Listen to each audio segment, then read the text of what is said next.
আসসালামু আলাইকুম। আশা করি আপনারা সকল বালা আছেন, আমিও আলহামদুলিল্লাহ বালা আছি। তো আজকে কচু রানমু, ওই দেখা কচু খাটিয়া আমি এখন দইরাম। আর আতর অবস্থা তো দেখরা কি অবস্থা, কচু খাইলে রক্ত এর প্রমাণ হইল গিয়ে আর দেখিয়া। তে যাই হোক, গরমের মাঝে আজ কিতা রানতাম মানে কিছু বুঝতাম পারলাম না। পরে হইতে আর কচু আনিয়া আজকে রান্ধিলাইমু। আর মুরগোর আড্ডি গুড্ডি আছে, ওগুলা দিয়া কচু রানমু। গাছটাকে গিয়া কাঁচামরিচ আনলাম। আর কচু যেটা আপনারা কইতাম আসলাম, যেন অনেক মানুষে কয় যেন ফানির দিনও কচু খায় না, কিন্তু আমার কাছে আসলে এর উল্টাটা। ফানির দিনও এবং ফানি থাকেও যদি কেউ কচু আনিয়া দেন, আমি যদি কচু রান্ধি কিন্তু চুলকায় না।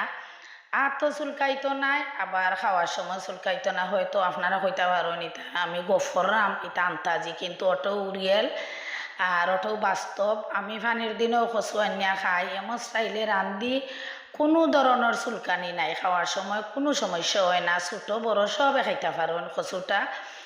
আর টানোর দিনও তো আর কতও নাই, আমি সব সময় রান্ধি। আমার কাছে মানে কোনো মেঘর দিন বা কোনো টানোর দিন লাগে না, সবসময় রান্ধিতেও হয়। আপনারা 2-3 দিন আগে দেখাইছিলাম যেন আমর রেসিপি করছিলাম, আমর আচার। তো ওই দেখো আজকে কমপ্লিট হয়ে গেল আমার আমর আচারটা। আজকে বয়মও ঢুকাই লিছি, 4টা বয়ম হয়েছে আমার আমর। ওই দেখো কি সুন্দর মাশাআল্লাহ কালার হয়েছে, এবং আমটা আমার খুবই সুন্দর হয়েছে আর খুব মজা হয়েছে। আমি টেস্ট করছি, অনেকেও টেস্ট করছেন।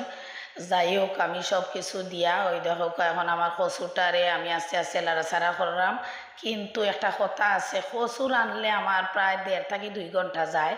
কচুটা আমি আস্তে ধীরে খুব সুন্দরভাবে রান্ধি। আর খুব বেশি কচুটা আগুন দিয়ে আমি রাখি দেই, আগুনের স্পিডটা খুব কমাইয়া দেই। ওই দেখা জিরা দিলাম এর উপরে, আগে দিছিলাম জিরা, এখন আর একটু জিরা দিলাম। জিরাটা মানে খুব মজাটারে খুব বেশি বাড়াইলায় কচুর। আর উপরে কিছু রসুন দিলাম আমি। আজকে আসলে আমার ঘরে বেশি রসুন নাই, না হলে ছোটো ছোটো আস্তা রসুন আমি দেই উপরে, আরও ভালো লাগে, দেখতেও ভালো লাগে, খাইতেও ভালো লাগে। রসুন তো খাওয়াও ভালো। তো ওই দেখো আস্তে ধীরে আমার কচুটা ওই যাইব। আর আপনারা তো শর্টকাট হরিয়া দেখাইলাম। কচু কিন্তু আমার 1.5 থেকে 2 ঘন্টা যায় কচু রানতে। আমি চুলার মাঝে রাখিয়া ডাকনা দিয়া আমি হরি অন্য কাম করি আমার। আর আস্তে ধীরে কচুটা ওইতে থাকে। আর কচুটার খুব সুন্দর যখন কালার আইব এবং টানিয়ে আইব, তখন আমার আস্তে আস্তে কচুটা রান্না শেষ হয়ে যায়। ওই দেখো কচুটা আমার আস্তে ধীরে ওই গেছে। অনেক সময় কিন্তু চুলাত আছিল কচুটা।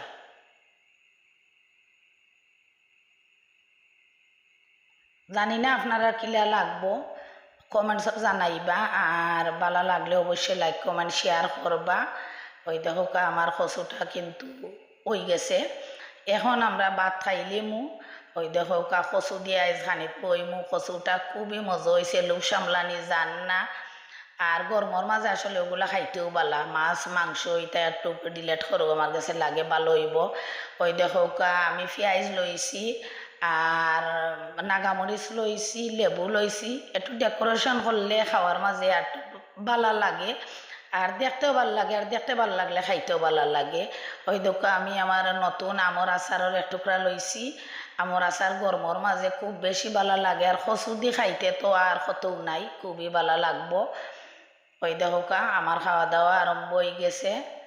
প্রথমও আমি কচু দিয়ে স্টার্ট করি লাইছি, এবং সবরে কইছি যে কচু দিয়ে খাও, আজকে খুব বেশি করে সবে কচু খাও। কেননা খুব বেশি করে কচু রাঁধছি। নাগা আমার লাগেও, নাগা ছাড়া আমার হয় না। আজকে বেশি আসিল না, একটা লাল নাগা আসিল, ও আমি খাইরাম। বালা থাকা সকল সুস্থ থাকা। আসসালামু আলাইকুম।